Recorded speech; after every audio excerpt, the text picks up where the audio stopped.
ఓం నమః శివాయ. ఓం నమః శివాయ. నకార్తిక సమో మాసో నకృతేన సమం యుగం నవేద సదృశం శాస్త్రం నతీర్థం గంగయా సమం. కార్తీక మాసానికి సమానమైనటువంటి మాసమేదీ లేదు. సత్యయుగంతో సమానమైన యుగమేదీ లేదు. వేదములతో సమానమైన శాస్త్రమేదీ లేదు. గంగా నది వంటి ఇతర నది లేదు అని ఈ శ్లోకం యొక్క అర్థం. అదేవిధంగా మనము పరమ పవిత్రమైనటువంటి కార్తీక మాసంలో ఉన్నాము. ఆ కార్తీక మాసం యొక్క వైశిష్ట్యాన్ని తెలిపే కార్తీక పురాణము తెలుసుకునే ప్రయత్నాన్ని చేద్దాం. ఓం నమః శివాయ. ఓం నమో నారాయణాయ. కార్తీక పురాణము 19వ అధ్యాయము. చాతుర్మాస్య వ్రత మహిమ.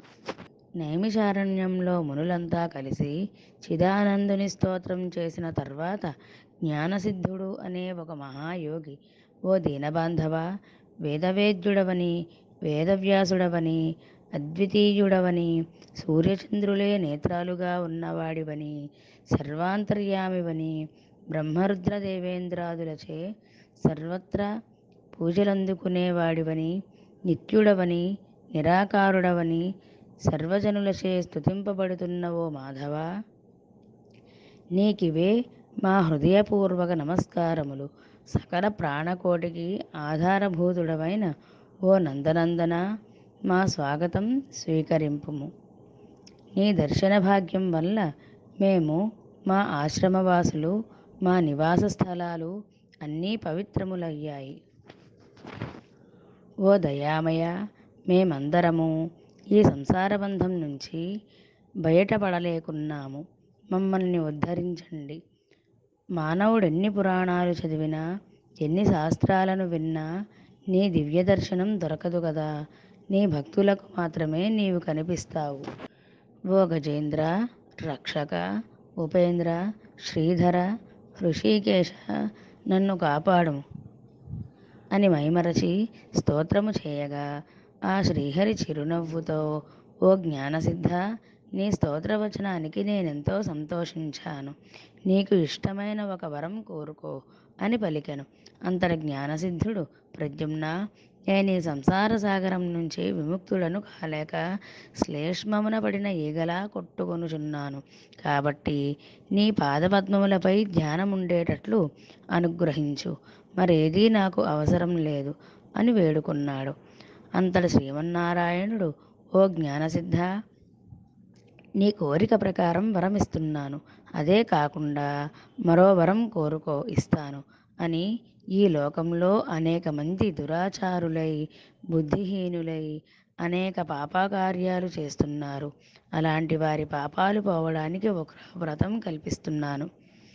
ఈ వ్రతాన్ని సర్వజనులు ఆచరించవచ్చు. సావధానుడై ఆలకించు.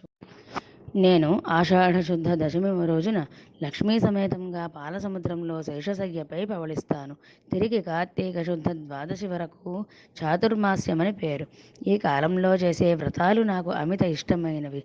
చాతుర్మాస్యాల్లో ఎలాంటి వ్రతాలు చేయని వారు నరకకూపాలలో పడతారు. ఇతరులతో కూడా ఈ వ్రతాన్ని ఆచరింపజేయాలి. దీని మహత్యాన్ని తెలుసుకో అని ఇలా చెప్పసాగెను. వ్రతం చేయని వారికి బ్రహ్మహత్యాది పాతకాలు కలుగుతాయి. ఇక చాతుర్మాస్య వ్రతం చేసేవారికి జన్మజరావ్యాధుల వలన కలుగు బాధలు ఉండవు. దీనిని నియమముగా ఆషాఢ శుద్ధ దశమి మొదలు శాకములు అంటే కూరలు, శ్రావణ శుద్ధ దశమి మొదలు పప్పు దినుసులు విసర్జించాలి. నా యందు భక్తి గల వారిని పరీక్షించడానికి నేను ఇలా ద్రవ్యాల నిషేధాన్ని విధించాను. ఆ కాలంలో నేను ఆయా ద్రవ్యాల్లో శయనిస్తాను.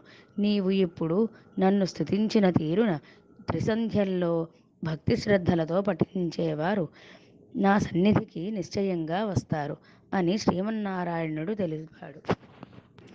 అనంతరం ఆయన మహాలక్ష్మితో కలిసి పాలసముద్రానికి వెళ్ళి శేషపాన్పపై పవళించాడు. తిరిగి వశిష్ఠుడు జనక మహారాజుతో ఇలా అంటున్నాడు: ఓ రాజా, ఈ విధంగా విష్ణుమూర్తి, జ్ఞానసిద్ధుడు మొదలగు మునులకు చాతుర్మాస్య వ్రత మహత్యాన్ని ఉపదేశించాడు. ఈ వృత్తాంతాన్ని ఆంగీరసుడు ధనలోభునికి తెలియజేశాడు. నేను నీకు తెలియజేశాను. కాబట్టి ఈ వ్రతాన్ని ఆచరించేందుకు ఎలాంటి స్త్రీ పురుష భేదం లేదు. అన్ని జాతుల వారు ఈ వ్రతాన్ని ఆచరించవచ్చు.